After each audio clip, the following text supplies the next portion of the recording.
PNP SAF nagkamit ng 14th place sa ginanap na UAE SWAT Challenge 2026. Malaking karangalan ang inuwi ng mga mahuhusay na miyembro ng PNP Special Action Force sa katatapos lamang na SWAT Challenge na idinaos sa United Arab Emirates nito lamang Pebrero.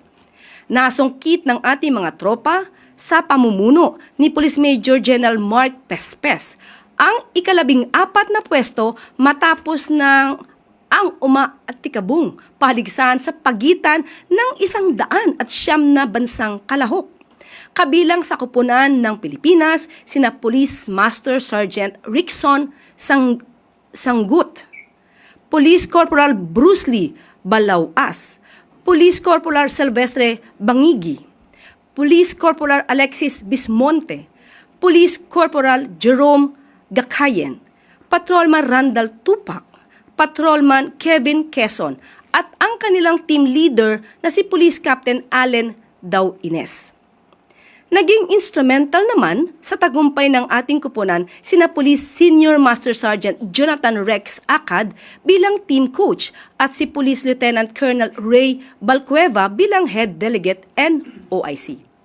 Nalagpasan ng PNP SAF ang 5 events na may overall time na 14 minutes and 14 seconds at siyang naglagay sa kanila sa 14th place sa paligsahan. Maraming salamat po sa inyong inuwing karangalan sa bansa. Saludo po kami sa inyong dedikasyon, husay at galing sa trabaho. Mabuhay po kayo.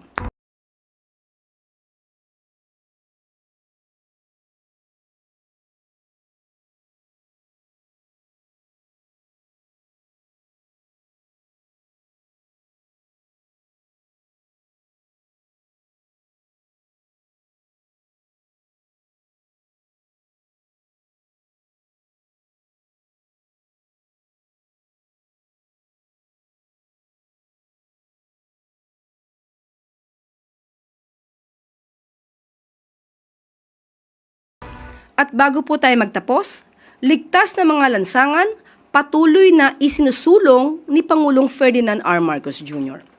Puspusan ng operasyon ng Land Transportation Office upang masiguro ang panatag na paglalakbay ng mga motorista sa bansa. Alinsunod ito sa direktiba ni Pangulong Marcos Jr.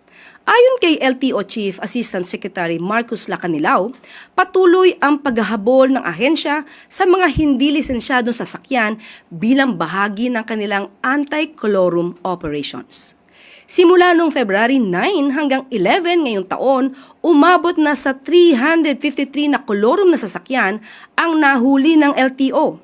Sa nasabing bilang, 107 dito ay na-impound, habang 246 ay isinailalim sa technical impoundment kung saan ang mga plaka lang ng sasakyan ang kinukumpiska ng LTO.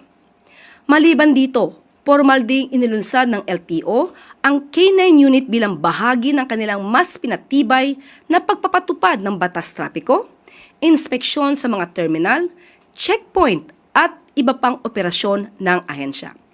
Nauna na ring naglunsad ang LTO ng Mobile Command Center o MCC bilang tugon sa kanilang pangangasiwa sa mga operasyon at upang masiguro ang tuloy-tuloy na pagbabantay sa mga lansangan. Ang mga programang ito ng LTO ay ilan lamang sa mga hakbang ng pamahalaan sa ilalim ng liderato ni Pangulong Marcos Jr. na naglalayong unahin ang seguridad ng mga motorista sa bansa. Naniniwala si Pangulong Marcos Jr. na ang kaligtasan ng mga lansangan ay bahagi ng pag-unlad ng bayan na patuloy namang isinusulong sa ilalim ng bagong Pilipinas.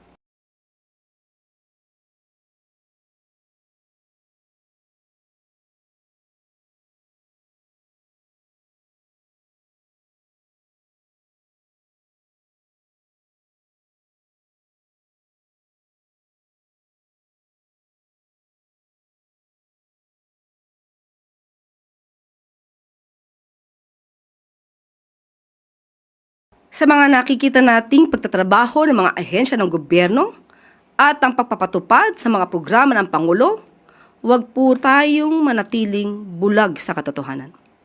At dito na po nagtatapos ang ating press briefing. Magandang araw para sa bagong Pilipinas.